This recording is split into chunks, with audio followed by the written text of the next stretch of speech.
We have with us the Honorable Minister for Agriculture and Farmers Welfare, Rural Development, Panchayati Raj and Food Processing Industries, Shri Narendra Singh Tomar ji, the Honorable Minister for Information and Broadcasting, Environment, Forests and Climate Change, and Heavy Industries and Public Enterprises, Shri Prakash Javadekar ji. After the briefing, we will take some questions related with the cabinet decisions. Over to Honorable Minister, sir. सबको नमस्कार।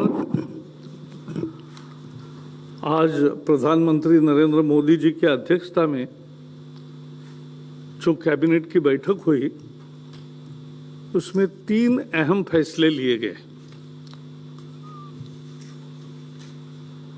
करोड़ों किसानों को MSP खरीफ की राहत थी, तो खरीफ season के पहले ही वो घोषित की है और बढ़ी भी है, तो उसके बारे में नरेंद्र सिंह तोमर जी आपको विस्तृत जानकारी देंगे। दूसरे एक निर्णय के अनुसार रेलवे यातायात ज़्यादा सुरक्षित करने के लिए 4G स्पेक्ट्रम का रेलवे को ज़्यादा आवंटन किया गया है। अभी तक रेलवे 2G स्पेक्ट्रम का उपयोग करती थी। अब 5 मेगाहर्ट्ज स्पेक्ट्रम, ये 700 मेगाहर्ट्ज के बैंड में दिया जाएगा, तो बहुत ही उनके संचार व्यवस्था में और उनकी सुरक्षा, उसके कारण ये बहुत फर्क पड़ेगा। पहला फर्क ये पड़ेगा कि अभी तक रेलवे का कम्युनिकेशन ऑप्टिकल फाइबर के द्वारा होता था। अब ये अत्याधुनिक स्पेक्ट्रम मिलने के कारण ये अब रेडियो कम्युनिकेशन होगा, रियल टाइम होगा, और इसलिए सेफ्टी बहुत बढ़ेगी। सिग्नल का भी अनेक जगह नूतनीकरण हो रहा है और होता रहेगा। इसमें संचार और सिग्नलिंग दोनों में परिणाम होगा अच्छा। संचार में भी सुधार आएगी, गति आएगी, क्वांटम होगा, और सिग्नलिंग में भी इसका निश्चित प्रभाव होगा। ये दुनिया की एक आधुनिक प्रणाली होगी। अब हाई स्पीड रेडियो कम्युनिकेशन होगा।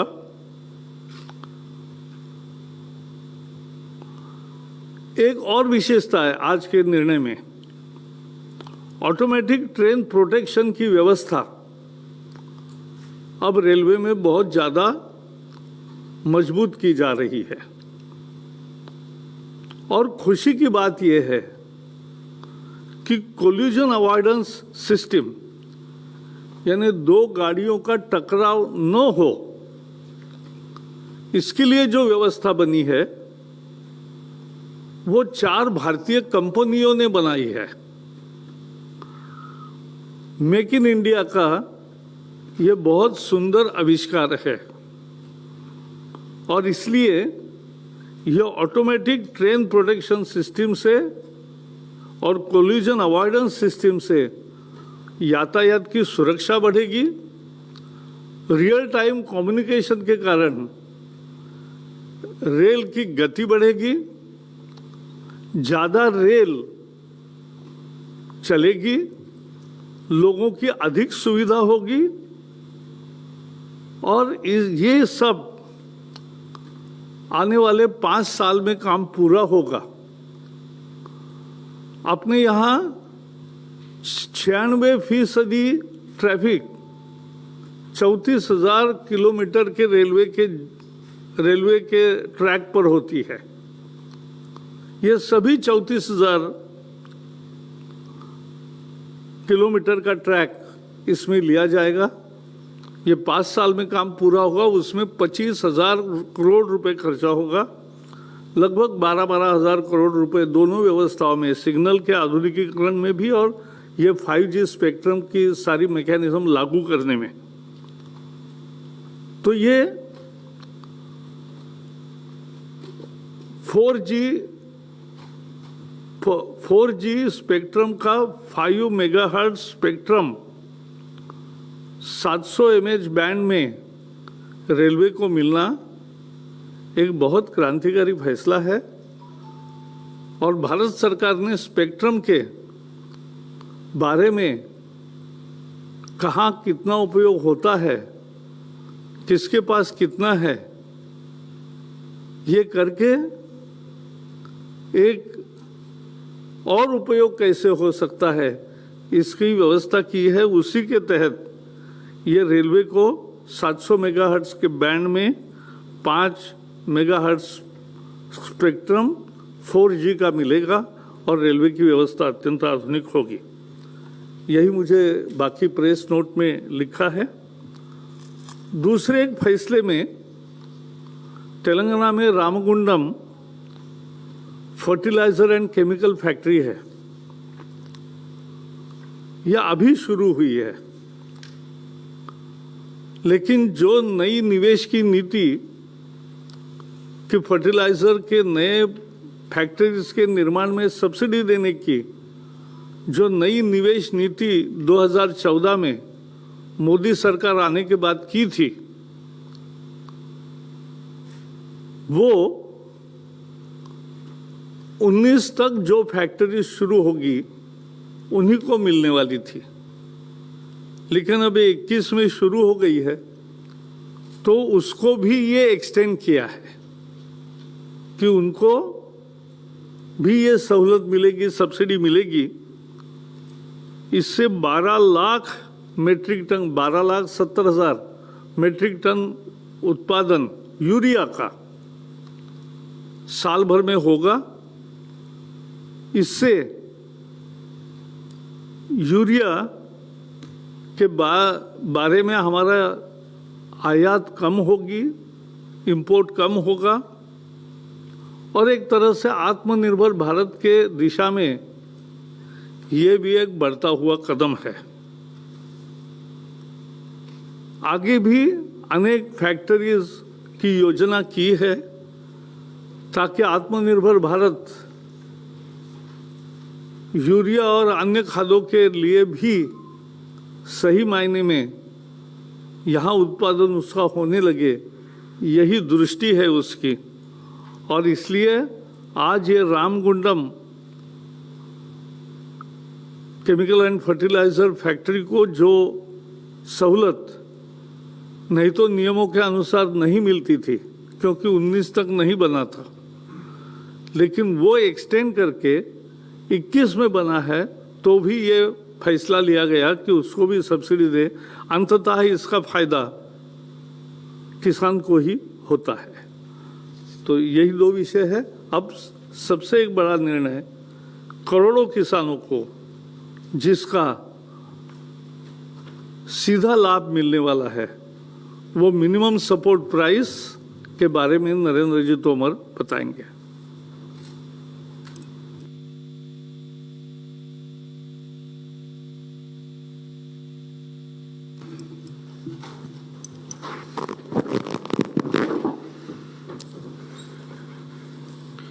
माननीय प्रकाश जावड़ेकर जी और उपस्थित सभी मित्रों,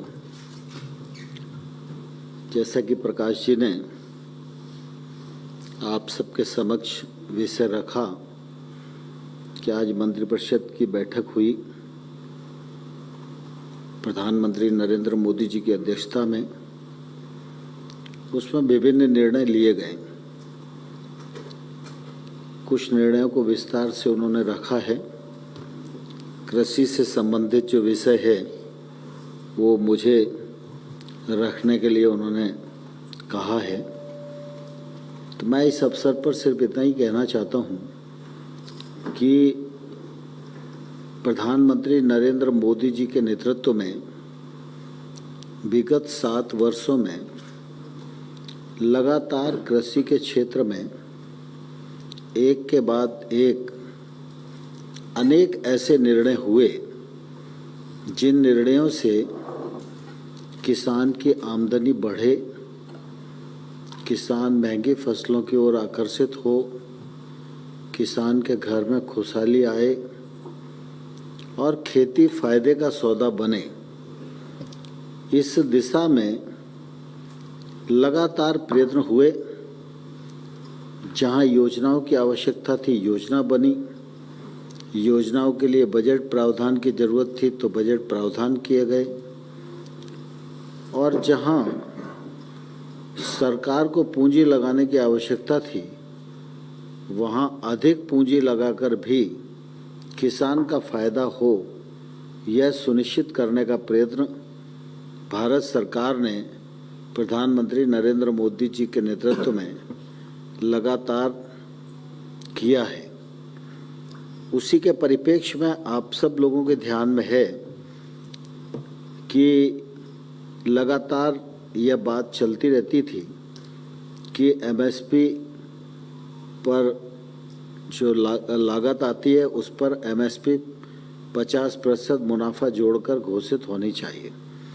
2018 में प्रधानमंत्री जी ने ये निर्णय किया और तब से लेकर अब तक लगातार फसल के अनुसार यह एमएसपी समय पर लागत पर 50% मुनाफा जोड़कर बढ़ाई जाती है और उस पर किसान का जब फसल आ जाए तो खरीद की व्यवस्था भी की जा सकती है।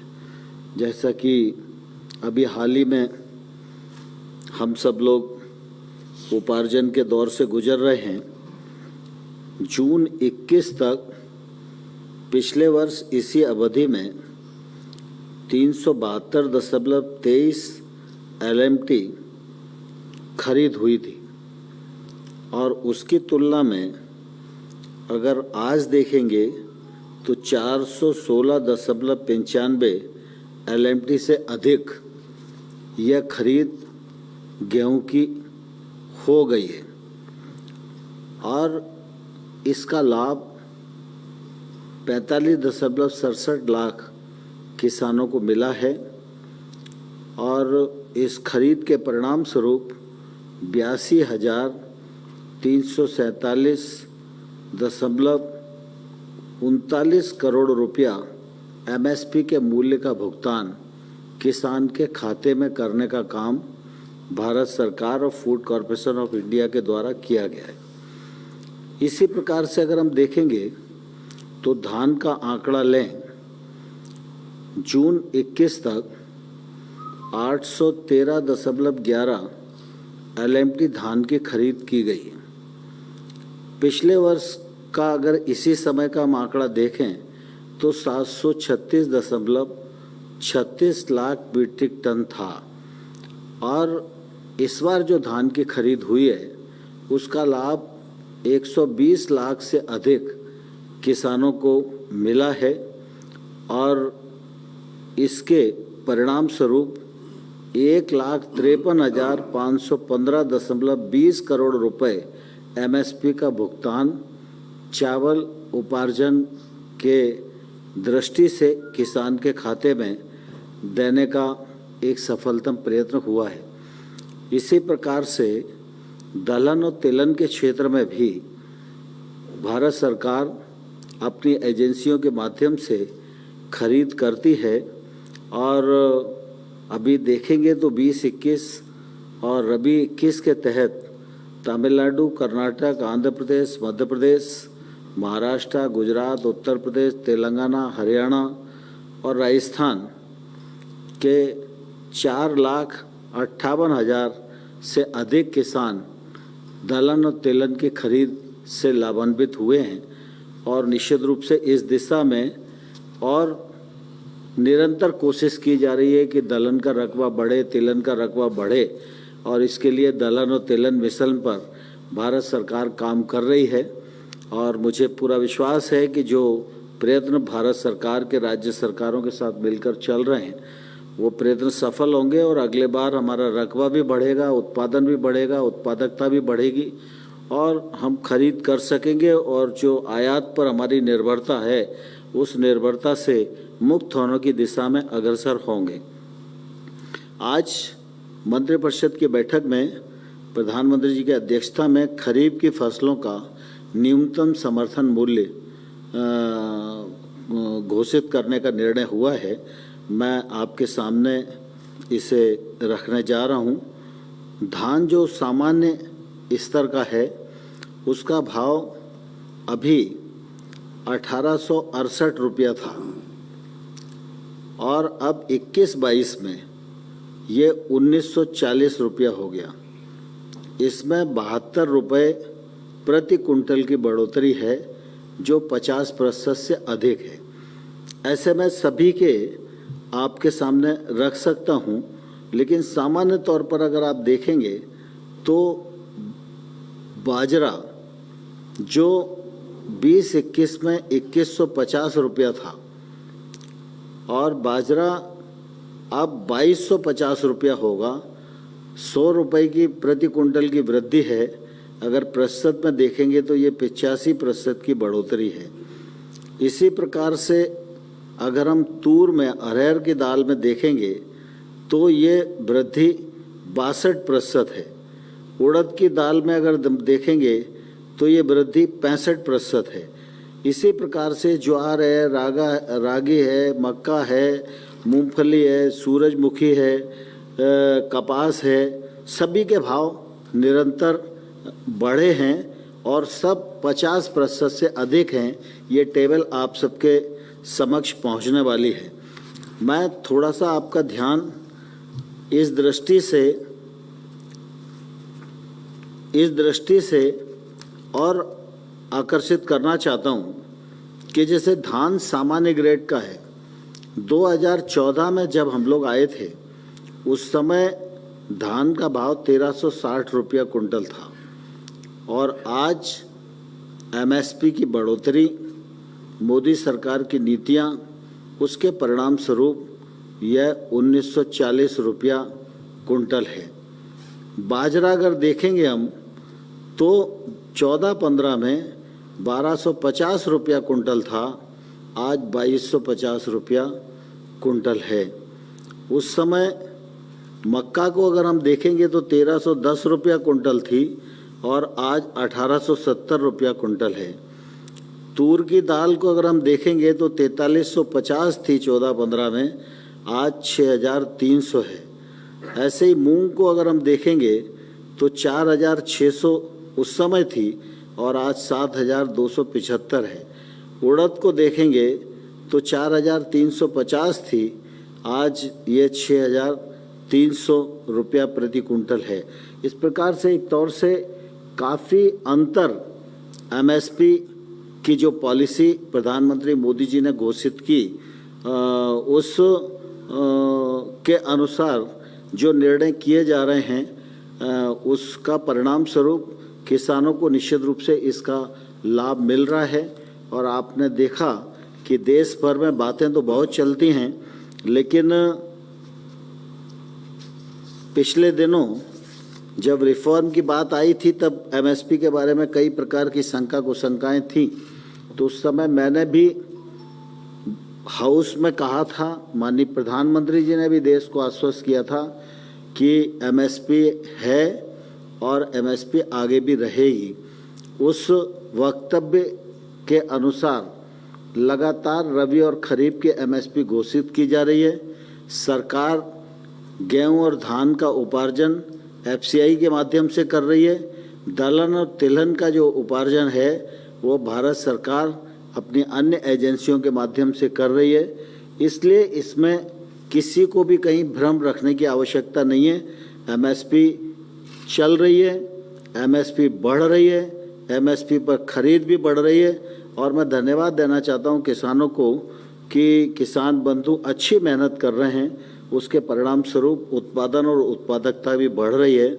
और अगर टोटल में हम देखेंगे तो कुल मिला के लागत पर 62% की वृद्धि इस बार की जो निर्णय हैं उनमें हो रही है। पिछले दिनों एक विषय काफ़ी गर्म था देश में और उस समय सभी लोगों की चिंता थी, क्योंकि डीएपी खाद की हमारी जो निर्भरता है वो दूसरे देशों पर है। और पहले जो एक बैग डीएपी का मिलता था उसकी कीमत 1700 रुपया होती थी, 500 रुपया भारत सरकार की सब्सिडी थी और इसलिए किसान को 1200 रुपया एक बैग पर देना पड़ता था। लेकिन एकाएक अंतर्राष्ट्रीय कीमतें बढ़ गईं और इस एक बैग की कीमत 2400 रुपया हो गई। अगर भारत सरकार की सब्सिडी 500 रुपया ही रहती तो निश्चित रूप से ये बैग किसान को 1900 रुपये में लेना पड़ता। लेकिन प्रधानमंत्री जी निश्चित रूप से किसान हितों का हमेशा ध्यान रखते हैं। तत्काल उन्होंने बैठक बुलाई, निर्णय किया और एक बैग पर 1200 रुपये की सब्सिडी देना तय किया। परिणाम स्वरूप अब किसान को सिर्फ 1200 रुपये में ये बैग मिलेगा और इस पर जो अतिरिक्त सब्सिडी भारत सरकार को बैन करना पड़ेगी वो लगभग 15,000 करोड़ रुपया इस सीजन के लिए है। यही विषय मुझे आप सबके मध्य रखना था। आप सब ने मेरी बात को सुना, उसके लिए धन्यवाद। अगर कोई प्रश्न होगा तो जरूर माननीय प्रकाश जी समाधान करेंगे, मेरे लायक होगा तो मैं भी कुछ कहूँगा। We'll take some questions now. 52, 18, please go ahead. Rahul Gandhi का एक ट्वीट किया था सर आज के, इनका कहना था कि किसान आंदोलन में 500 से ज़्यादा किसान मारे गए हैं और उन्होंने कहा कि देश की रक्षा में 30 मरे हैं किसान। आप इतनी किस तरह ही किसानों की एमएसपी बढ़ाई जा रही है? अभी राकेश जी के ममता बनर्जी से मिले हैं तो वहाँ पे दूसरे तरह की का गठजोड़ बन रहा है। आपको लगता है कि किसान आंदोलन आपके लिए हो गया? देखिए, आप और सारा देश इस बात का साक्षी है कि प्रधानमंत्री मोदी जी की सरकार की प्रतिबद्धता किसानों के साथ थी, है और आने वाले कल में रहेगी। गत 7 वर्षों में किसान की आमदनी को बढ़ाने के लिए, खेती को समृद्ध करने के लिए जो निर्णय मोदी सरकार ने किए हैं वो अपने आप में अभूतपूर्व हैं, ऐतिहासिक हैं। उसका खंडन कोई भी करने की स्थिति में नहीं है। कृषि कानून देश की सभी राजनीतिक पार्टियां लाना चाहती थीं, लेकिन वो हिम्मत नहीं कर पाए। मोदी सरकार ने किसानों के हित में ये बड़ा कदम उठाया और रिफॉर्म किया। उसका फ़ायदा भी देश भर में अनेक स्थानों पर किसानों को मिला, लेकिन बीच में किसान आंदोलन खड़ा हुआ। सरकार किसानों के प्रति प्रतिबद्ध है, उनका आदर और सम्मान करती है, इसलिए सम्मानपूर्वक किसानों के साथ 11 बार भारत सरकार ने वार्ता का आयोजन किया। उनसे पूछा कि कानून में आपत्ति क्या है, कानून का कौन सा प्रावधान आपको किसानों के विपरीत लगता है, लेकिन इसका कोई जवाब न तो हाउस में किसी राजनीतिक दल के नेता ने दिया, न किसी किसान यूनियन के नेता ने दिया। इसलिए वार्ता आगे नहीं बढ़ सकी। भारत सरकार प्रधानमंत्री नरेंद्र मोदी जी के नेतृत्व में किसानों के प्रति पूरी तरह सम्मान रखती है और इसलिए जब किसान चर्चा करना चाहेंगे भारत सरकार तैयार चर्चा के लिए रहेगी। लेकिन हमने बार बार कहा है कि प्रावधान में आपत्ति है, वो आपत्ति तर्क के साथ आप बताइए, हम ससम्मान सुनेंगे भी और उसका निराकरण भी करेंगे। जहाँ तक राहुल गांधी के ट्वीट का सवाल है, उसको कांग्रेस भी गंभीरता से नहीं लेती, इसलिए मुझे लगता है कि मुझे उसका जवाब देने की आवश्यकता नहीं है। सर, मेरा सवाल ये है कि जो किसान आंदोलन कर रहे हैं और लंबे समय से वो अभी भी जमे हुए हैं, कोरोना काल में भी उन्होंने अपनी मांग को लेकर अपना आंदोलन नहीं छोड़ा है, क्या कोई बातचीत का कोई रोड मैप आपको लगता है नए सिरे से होनी चाहिए? क्या सरकार की ओर से कोई पहल होगी? क्योंकि वो कहते हैं, सरकार कहती है बातचीत के लिए आइए, लेकिन वही एजेंडा सरकार दे देती है। जो 11 राउंड की बातचीत हुई है उसमें नतीजा नहीं निकला तो वो सरकार के ऊपर डालते हैं। आपके पास कोई फ्रेश प्रपोजल है बातचीत के लिए? देखिए, 11 बार की बात सरकार ने खाली नहीं की है। जब वो वार्ता के लिए आए तो हर बार हमने एक ठोस प्रस्ताव उनको दिया उनकी चर्चा के दौरान जो विसंगतियां ध्यान में आती थी, यद्यपि वो विसंगतियां नहीं थीं, फिर भी किसानों के सम्मान में हमने उन विसंगतियों पर चर्चा करने और उसको निराकरण करने का प्रस्ताव उनको दिया था। और जब वार्ता स्थगित हुई उस दिन भी इस कानून को 1.5 साल तक स्थगित रखकर कमेटी बनाकर कानून पर विस्तार से किसान, विद्वान, अधिकारी सब मिलकर चर्चा करें और इस कानून में अगर आपको कोई खामी लगती है तो निश्चित रूप से हम उसका निराकरण करेंगे। मैं समझता हूँ ये अपने आप में बड़ा प्रस्ताव था, उसके बावजूद भी अगर उन्होंने ये प्रस्ताव नहीं माना तो यह दुर्भाग्यपूर्ण है। Thank you. Namaskar friends, we close the press conference now. Thank you.